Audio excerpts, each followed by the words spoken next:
Hull Pies came back and they were up by 3 points, and Pitnet gets the clearance inside their forward 50. Now McGovern takes the mark and he knows that it's going to be a shot after the siren. He did get hit in the head. I don't know if he was trying to play for a 50, but yeah, he got hit in the head. He goes back to take his set shot and, oh, oops, wrong footage.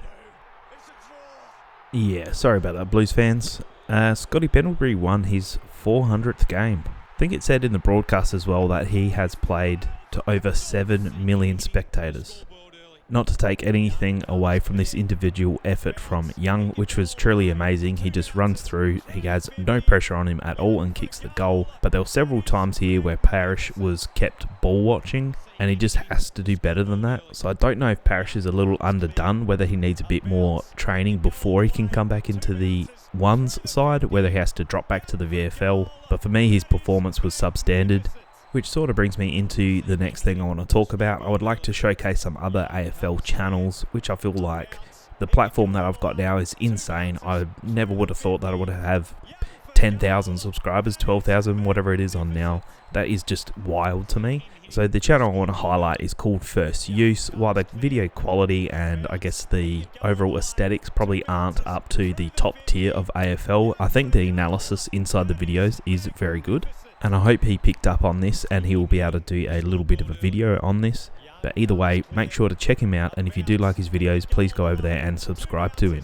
Let's get him up to 1,000 subscribers. That's only 310 away. Let's do it. Oh no, looks like I did capture it. Scott Pendlebury has become the first person to play in front of 21 million fans. That is crazy. And also, he's a bit of a troll. I've got a basketball background, if people didn't know, and a lot of those... Ford kicks it forward, and Zane Dersma has taken possibly Mark of the Year. What do you think? Will this beat Jamie Elliott's Mark of the Year? Leave your comment below.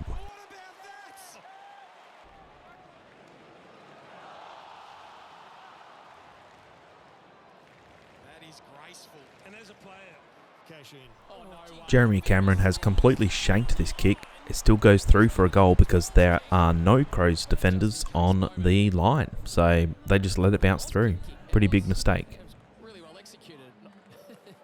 It's a great grab. Watch this. That's not... Come on, Crows. The Swans got absolutely pumped over the weekend, but that is no excuse for this. You can see Dan Houston, there's absolutely no one on him. I'm not sure who it is, if it's Warner who's supposed to be on him. He just loses track of where his player is. He runs around and takes the bomb from 50. Everyone knows Dan Houston does this multiple times, yet somehow the Swans defenders, being down by 90 doesn't help, but have some self-respect for the game and just play defense for once. I found this one quite funny. As the ball goes inside the Bombers forward 50, Clark knows he can't get his hands to it, so he sort of just falls down to the ground. He's very lucky he didn't actually kick this, because this would have been a legal mark. But because it's hit his knee, it's not considered a kick, therefore no mark. Sometimes the bounce of the ball can be an absolute enemy for you. As you can see, Dersma gets the ball and he handballs it over the top, and Zerha is probably going to be running into either a shot at goal or a snap across the body for goal, but the ball almost bounces at right angles and then just denies him of that opportunity. Sometimes the Joe show is just hilarious to watch as he completely stuffs this kick up. I guess you can get away with it when you're that far up, but it's always funny when Joe does it. I don't think Dixon would have been too happy about this replay. As you can see, the ball bounces up very sharply and just completely falcons him right in the face. And now it's Taylor Walker's turn to have a fresh airy. I don't know if this was going to go through for a goal or not, but he just completely misses it. Another great comeback game here. West Coast Eagles beat the Gold Coast. Is this the coast to coast competition? I don't know. You can see that Duggan's just faked out Weller. He just has absolutely no idea where Duggan is, and Duggan gets the ball and he's open. So he takes a shot at goal, goes through. West Coast Eagles win. Splitzarves tries to clear the ball. He just bombs it kind of long but extremely high. And Worrell's sitting under there. He's primed to take the mark. And I think he just loses it in the lights and it just completely falcons him. As Daniels kicks towards goal, it bounces and Frost gets a very lucky bounce bounces back into his chest, and takes the ball over for a point. But as you can see, the ball sort of just bounces, so I think he was trying to rush it over but didn't want to get paid for deliberate, so he keeps the ball in and then eventually kicks it out. It goes out of bounds for a throw in, but the umpires call it back, go to score review, and sure enough it went all the way over. Again, the video quality was a little bit hard to see. The umpire's call was a behind, so that's what it was in the end. Another close game this week was the GWS and Hawks game, and the game was on the knife edge with only a minute left, and yet again another chase down tackle from GWS saves the game as Buckley tackles Sicily to win the game. GWS were able to chip it around and kill the time, and then they won. I don't know if anyone else sort of thought the same here, but as Mac Jon goes to kick for goal, I guess it's the camera angle here, makes it look like he's completely shanked this through for a point. And I think it was close, but the umpire signals it went through for a goal. Again, I guess it's just the camera angle, but this definitely looked like a shank. It's coming up to half time and scores are almost level. Darcy Parish gets the ball and he looks like he's about to take a shot at goal, but Brayshaw bumps him. It's kind of a tackle, kind of a bump, but the umpire has paid holding the ball. Now the only way you can get a holding the ball call is if it's a legal tackle. Now the umpire must have thought that this was a tackle, not a bump. I think it's in between, so for me, this is play on.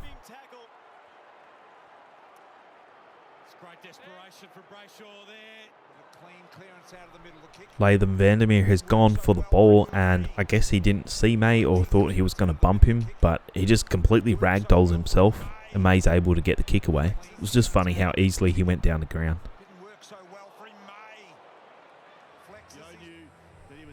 I hope the First Use Football channel does do a little video on this, because you can see that Anderson is caught in between two minds, whether to stick with his man or go to Reed. He's stuck in a tough position. He doesn't really do either. He sort of acts in limbo, and that allows Yo to get the separation, and he just runs on. Harley Reid gets him the handball and ends up with a West Coast goal. It's a risky move because if the Gold Coast Suns get the ball, then Yo is well out of position. But while you have the ball, you just have to trust that your teammate is going to get it to you and keep running forward, create that space, which Yo has done perfectly, and another reason why they won that game. Toby Green has just faked out Frost and he kicks it inside the forward 50 with only 3 minutes left. Now the ball jumbles around a little bit and eventually Tom Green is the recipient of a very lucky ball and he ends up kicking the goal and GWS win. Sometimes you just get lucky. LDU has the ball probably 30 metres straight out in front and he goes to kick the goal and he completely shanks it, but he is that lucky that it goes through for a goal. You can just see by his reaction that he knows he shanked it and he's just gone, how in the world did that go through? This goal by Manor was quite nice, thanks for the assist Dempsey, but he's just faked Keane out with a handball to absolutely no one, which gives him enough space to run around and snap a goal. It's a very hard kick to do from there, but well done to him. I don't know about you, but the umpires were really hot on this holding the ball, which sort of brought about this chicken wing tackle where you leave one arm unpinned, so they have to make connection with the ball. But for some reason, this wasn't called holding the ball. He's given LDU so much time to dispose of the ball. He drops the ball down without making any contact in the tackle. That has to be holding the ball, but for some reason, the umpire has just not called it. I'm not sure what Taranto can do more here. This should have been his free kick. I think the commentators picked this one up perfectly. Tim English is challenging the mark. He does get the fist in and it is a little bit late, but I still think it's part of the contest, and for some reason the umpire thinks this is worth a 50-metre penalty, which is pretty harsh. Cam Rayner had 4 broken tackles in the first half, and this was one of them. As you can see, this is the importance of being able to keep your feet in a tackle.